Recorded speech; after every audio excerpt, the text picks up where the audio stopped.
Semangat pagi, perkenalkan nama saya Sandrina Tambunan, NIM 19101150 dari kelas S1 TT07E dari program studi S1 Teknik Telekomunikasi, Institut Teknologi Telkom Purwokerto. Di sini saya akan menjelaskan tentang dasar pemrograman berorientasi objek untuk memenuhi post-test dari praktikum pemrograman lanjut. Nah, baik. Jadi di sini saya akan menjelaskan sedikit materi tentang dasar pemrograman berorientasi objek. Di sini saya akan menjelaskan 4 topik. Yang pertama ada pengertian dari pemrograman berbasis objek. Yang kedua ada konstruktor. Yang ketiga ada uploaded konstruktor. Dan yang terakhir ada objek sebagai fungsi argumen. Nah, yang pertama yaitu pengertian dari pemrograman berorientasi objek. Nah, saat ini terdapat banyak perbedaan dan macam pendekatan dalam pengembangan suatu program dan pemrograman berorientasi objek ini merupakan salah satunya. Jadi PBO merupakan suatu teknik ataupun cara untuk membuat program yang berorientasi pada objek. Nah, sistem ini terdiri dari komponen ada kelas maupun objek yang dapat melakukan interaksi dengan kelas ataupun objek lainnya untuk menyelesaikan suatu tugas. Nah, gambar di samping ini menjelaskan tentang hubungan antar kelas dan objek dalam PBO, pemrograman berorientasi objek. Nah, kemudian dalam program terdapat keyword, private, dan public yang berfungsi untuk mengatur akses member data dan fungsi yang terdapat di dalamnya. Nah, yang pertama itu ada member data atau fungsi yang terdapat dalam private. Nah, di dalam private ini artinya hanya bisa diakses dari dalam kelas tersebut. Dan yang kedua ada member data ataupun fungsi yang terdapat dalam public, di mana dapat diakses dari luar kelas. Nah, di sini mekanisme data hiding dalam PBO adalah dengan meletakkan data ke dalam private, sehingga data tidak bisa sembarangan diakses kecuali melalui member fungsi public dalam kelas tersebut. Nah, kemudian secara umum pendefinisian objek dari suatu kelas dapat dituliskan dengan aturan sebagai berikut. Menggunakan format nama kelas dan diikuti dengan nama objek, diakhiri dengan tanda titik koma. Contohnya itu adalah statement dalam main, di mana ada X, P1, dan P2.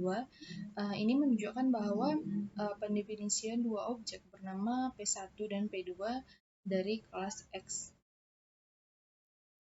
Next ada secara umum pemanggilan member fungsi ataupun data oleh objek adalah sebagai berikut. Dapat menggunakan format nama objek, kemudian menggunakan bantuan operator period, diikuti dengan nama fungsi ataupun data dan diakhiri dengan tanda titik koma.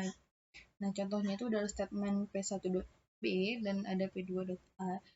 Nah, di baris program di atas ini menunjukkan bahwa objek P1 memanggil member fungsi B dan P2 memanggil member data A dengan bantuan operator period dot, dan hal ini disebabkan A dan B merupakan member dari kelas. Maka untuk pemanggilannya harus dihubungkan dengan objek dari kelas tersebut. Kemudian topik ataupun pembahasan selanjutnya ada konstruktor. Ketika banyak objek yang dibuat, maka akan lebih mudah jika objek dapat menginisialisasi dirinya sendiri ketika pertama dibuat tanpa membutuhkan panggilan ke member function ataupun ke member fungsi.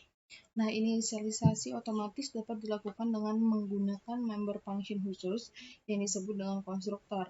Di sini konstruktor tereksekusi secara otomatis kapanpun objek dibuat.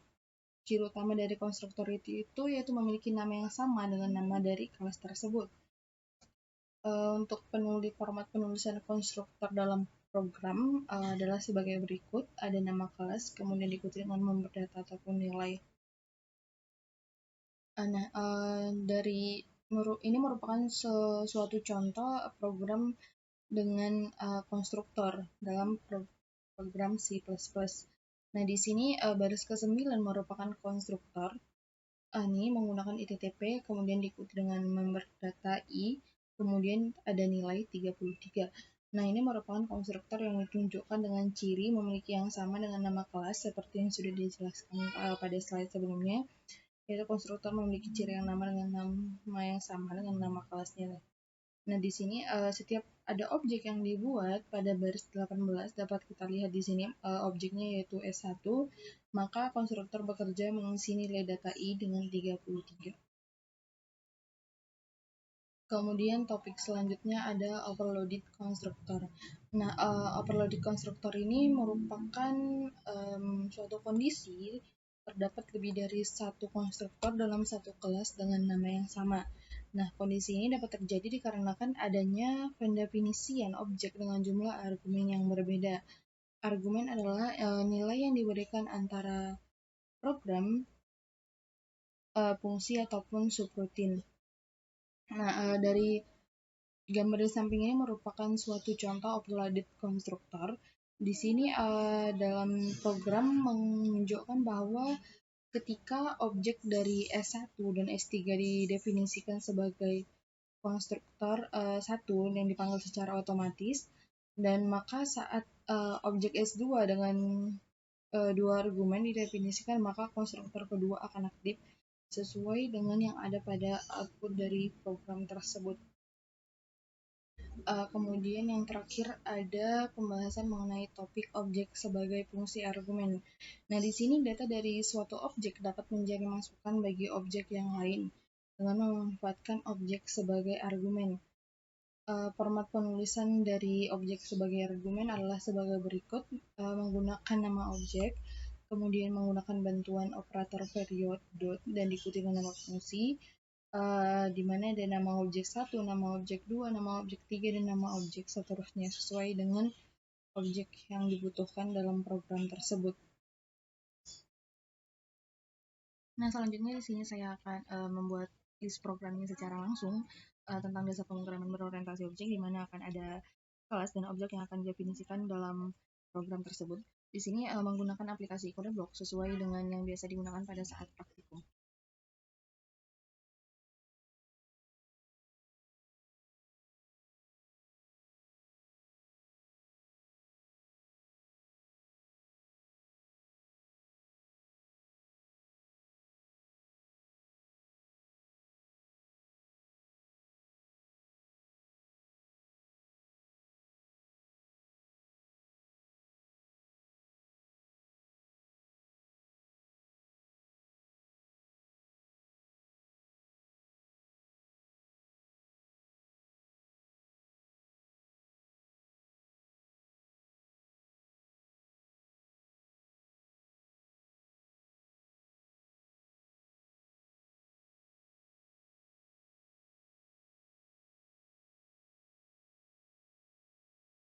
Nah, untuk sekarang saya akan menjelaskan tentang program yang sudah dibuat tadi, yang sudah dirilis. Jadi di sini program menggunakan kelas dan objek, di mana pemrograman berorientasi objek ini merupakan sistem yang terdiri dari komponen, di mana ada kelas dan objek yang dapat melakukan interaksi dengan kelas ataupun objek lainnya untuk menyelesaikan suatu tugas.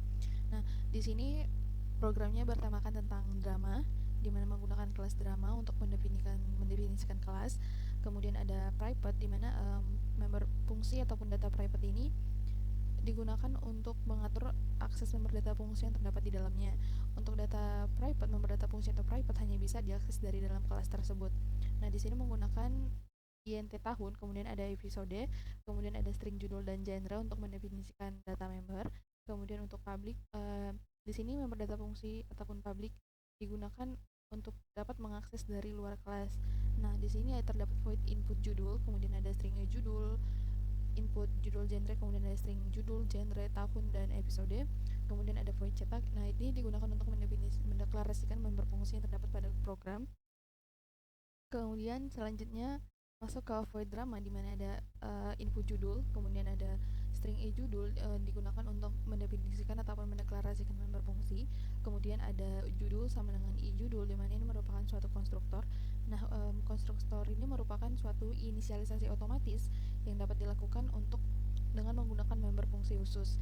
Nah, untuk konstruktor ini sendiri tereksekusi secara otomatis kapanpun objek dibuat pada program. Kemudian selanjutnya ada void drama, di mana ada judul, kemudian ada genre yang merupakan konstruktor. Kemudian selanjutnya ada judul, genre, tahun untuk mendeklarasikan member fungsi, dan ada judul, genre, tahun untuk konstruktor juga. Dan yang terakhir ada input judul, genre, tahun, dan episode untuk mendeklarasikan member fungsi, dan terdapat 4 buah konstruktor di mana ada judul, genre, tahun, dan episode. Kemudian untuk cetaknya yang akan ditampilkan pada output nanti akan menampilkan judul, genre, kemudian tahun, dan jumlah episode sesuai dengan data yang akan diinputkan.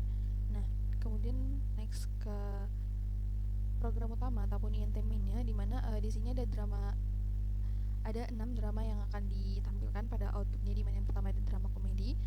Nah, di sini menggunakan objek sebagai argumen, di mana terdapat komedi dot input judul, genre, tahun, episode. Untuk input judulnya ada Welcome to Waikiki, genre-nya komedi, kemudian tahun 2019, dan jumlah episode ada 20. Kemudian untuk objek sebagai fungsi argumen ini, data dari suatu objek dapat menjadi masukan bagi objek yang lain dengan memanfaatkan objek sebagai argumen sesuai dengan materi yang sudah disampaikan sebelumnya terkait dengan objek sebagai fungsi argumen. Kemudian yang kedua ada drama misteri, yang ketiga ada drama medis, keempat ada drama fantasi, kemudian ada drama romantis, kemudian ada drama olahraga. Nah, di sini terdapat olahraga.input judul, genre, tahun, episode, di mana judulnya merupakan weightlifting Fire Kimbokju dengan genre olahraga, kemudian tahun 2019, dan jumlah episode ada 32 episode. Nah, ini merupakan suatu objek sebagai fungsi argumen.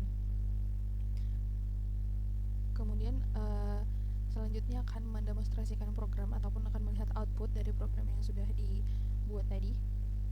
Kita save dulu.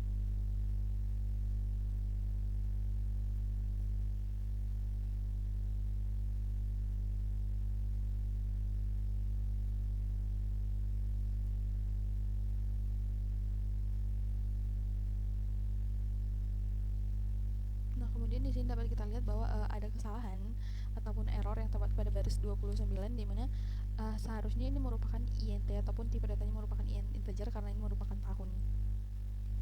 Kemudian next.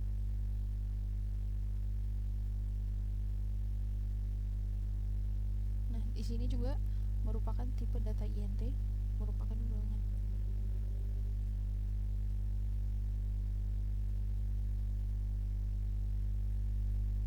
Nah, untuk build program yang sudah dibuat tadi tidak terdapat kesalahan ataupun error pada program.